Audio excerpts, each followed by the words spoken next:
May viral video ngayon na makikita na isang kababayan natin paulit-ulit na sinasaktan ng kanyang amo sa Hong Kong sa isang public area. Nangyari ang pananakit sa Olympic train station sa Hong Kong noong Huwebes, January 15, 2025. At ayon sa kumuha ng video, bago pa daw niya nakuhanan ng video ang pangyayari ay paulit-ulit na daw sinaktan, sinipa at sinuntok ang kawawang kababayan natin. Tumawag kayo ng pulis? Ganggal, tumawag kayo ng pulis?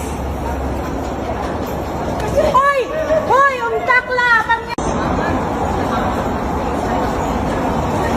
Magkano ka? Tumawag kayo ng pulis? Ganggal, tumawag kayo ng pulis? Hoy! Hoy! Umtakla! Help her, okay? Yes, I'm a helper. Hi, thank you, madam. Buti pa itong iba nakakaintindi. Ayun ang amo ko, naka-lavender, yun ang amo ko.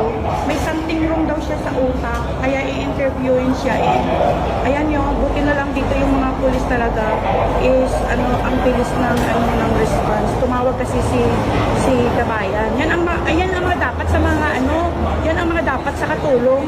Hindi yung paanga-anga, hindi yung iiyak na lang sa gilid. So ayan na siya guys, yung amo, parang normal naman ang itsura niya. Pero grabe guys, oo, may video talaga, kaya may video.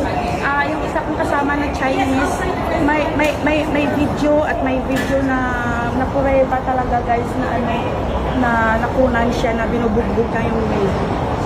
Tingnan mo naman ang itsura niya, parang normal naman.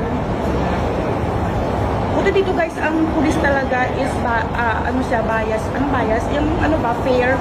Oo, kasi basta mali ka kahit na taga-pupo ka. Pero anyway guys, wala pa rin tayong alam kung ano talaga ang kanilan. Pero ang sabi ng ating kababayan is lagi siyang sinasaktan kahit sa bahay. So mabuti na sa labas sila at nang sinasaktan na siya, nakatawag siya ng pulis. So guys, sige na guys, thank you for watching.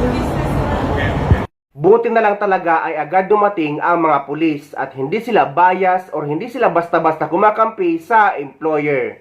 At sana makaabot ito sa OWA at DMW na hindi na makakuha ng panibagong Pinay kasambahay ang among ganito. At para matulungan din ang kawawang kababayan natin, swertihan lang talaga ang pangingibang bansa bilang isang OFW.